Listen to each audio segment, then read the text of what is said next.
Karnataka police दलाच्या इतिहासात कधीही न घडलेली, संपूर्ण देशाला हादरवून टाकणारी एक गंभीर घटना सध्या समोर आली आहे.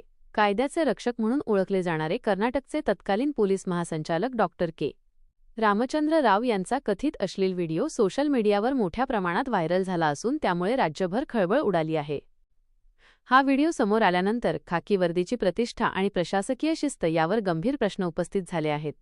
या प्रकारामुळे केवळ पोलीस खातेच नव्हे तर संपूर्ण प्रशासकीय यंत्रणा अडचणीत आली असून जनमानसात तीव्र संतापाची भावना व्यक्त केली जात आहे.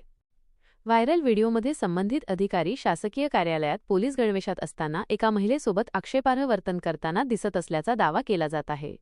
हा व्हिडिओ सीसीटीव्ही किंवा लपवलेल्या कॅमेऱ्यातून चित्रित झाल्याचा संशय व्यक्त करण्यात येत असून या दृश्यांमुळे प्रशासनाची प्रतिमा मलिन झाल्याचे सांगितले जात आहे. या प्रकरणाची गंभीर दखल घेत कर्नाटक सरकारने तत्काळ कारवाई केली. मुख्यमंत्री सिद्धरामय्या यांनी स्पष्टपणे सांगितले की कायद्यापेक्षा कोणीही मोठे नाही आणि प्रशासनात नैतिक शिस्त राखणे हे सरकारचे प्राथमिक कर्तव्य आहे. त्यांच्या आदेशानुसार गृह विभागाने डॉक्टर रामचंद्र राव यांना निलंबित करण्याचा निर्णय घेतला. निलंबन आदेशात नमूद करण्यात आले आहे की संबंधित प्रकार सरकारी सेवकासाठी अयोग्य असून यामुळे सरकारची आणि पोलीस दलाची प्रतिमा धक्क्यात आली आहे. या प्रकरणाची उच्चस्तरीय चौकशी करण्याचे आदेश देण्यात आले असून चौकशी पूर्ण होईपर्यंत संबंधित अधिकाऱ्यांना मुख्यालय न सोडण्याचे निर्देश देण्यात आले आहेत.